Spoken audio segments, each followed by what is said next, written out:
Hello नमस्कार दोस्तों। NDA में सीट शेयरिंग को लेकर फॉर्मूला एकदम अब लगभग तय मानिए। अब कुछ असंभव भी हो जाए तब भी कुछ इधर उधर होगा, ऐसे पूरा तय मानिए कि एनडीए की तरफ यही इलेक्शन लड़ेंगे और इन्हीं पार्टियों को इतना सीट शेयरिंग का भी फॉर्मूला तय हो गया। तो चलिए शुरू से जानते हैं कि किन्हें कितना मिला और कौन किस पर भारी पड़ गया। दो चाचा को एक भतीजा ने कैसे हरा दिया। जी हाँ, और एक चाचा तो बिहार के मुख्यमंत्री हैं, फिर भी भतीजा ने उस पर भारी पड़ गया। तो शुरू करते हैं। सबसे पहले बात यह है कि बिहार में एनडीए को लेकर काफ़ी मातापची हो रही थी, खास करके सीट बंटवारे को लेकर। सभी पार्टियां की अलग अलग डिमांड थी और अपने अपने डिमांड पर अड़े हुए थे। और खासकर चिराग पासवान को लेकर बातें चल रही थी कि चिराग पासवान नाराज चल रहे हैं और जिस प्रकार से उनका वैशाली में भाषण हुआ तो और चर्चाएं आगे चली गई।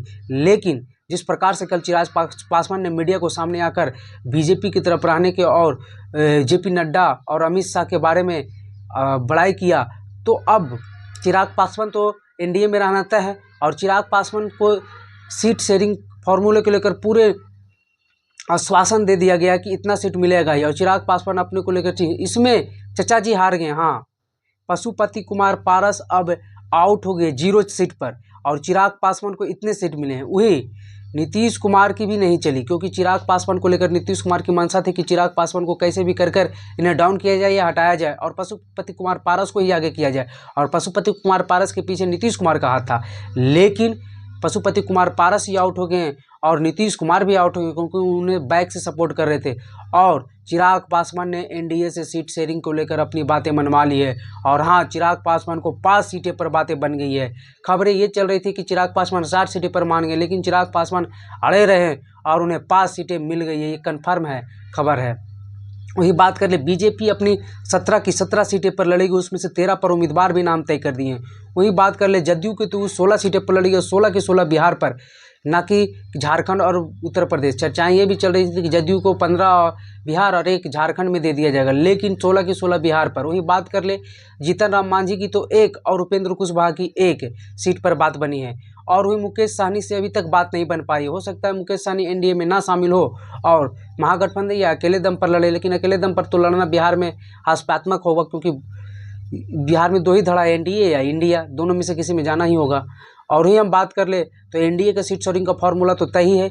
बीजेपी 17, जेडीयू 16, चिराग 5 और उपेंद्र कुशवाहा 1 और जीतन राम मांझी 1 और पशुपति कुमार पारस आउट। इसी फॉर्मूले पर बात बन गई है और चिराग पासवान को ये 5 सीटें दिए जाने की संभावना है। पहला वो हाजीपुर लड़ेंगे ही लड़ेंगे, दूसरा उन्होंने वैशाली, तीसरा खगड़िया और चौथा नवादा सीट को लेकर भी काफ़ी चर्चाएं थी कि बीजेपी इस बार अकेले अपने दम पर लड़ेगी, लेकिन नवादा भी चिराग पासवान के खाते में हो जाता हुआ दिख रहा। और एक जमुई या फिर गोपालगंज, ये दोनों में से एक लड़ेंगे। वही नवादा सीट को लेकर चर्चाएं ये आ रही है कि नवादा सीट से चिराग पासवान ने एक बहुत बड़े बिजनेसमैन गुजरात के बड़ोदरा में रहने वाले निशिकांत सिन्हा को टिकट देने की बात चल रही है। पिछले दिनों उन्होंने चिराग पासवान से मुलाकात भी की थी और जाति से कुशवाहा हैं, तो देखने वाली बात होगी कि क्या निशिकांत सिन्हा को चिराग पासवान नवादा से करते हैं, क्योंकि चंदन सिंह तो पारस गुट में थे और चिराग पासवान की नाराजगी उनके प्रति है ही, तो चिराग पासवान कोई नया चेहरा को ही देंगे। और चर्चाएं ये आ रही है कि निशिकांत सिन्हा को मिलने की संभावना है। और वही राजद की ओर से भी एक कुशवाहा को लड़ाने की चर्चा है, नवादा से श्रवण कुशवाहा को। तो देखिए, ये खबरें अभी निकल कर आ रही है, लेकिन इसमें कितनी सच्चाई है ये देखने वाली बात होगी। तो चलिए, ऐसे ही इंफॉर्मेटिव खबर देखने के लिए हमारे चैनल मघी खबर को सब्सक्राइब कर लें और मघी खबर फेसबुक पेज को भी जाकर फॉलो कर लें। जय हिंद, जय भारत।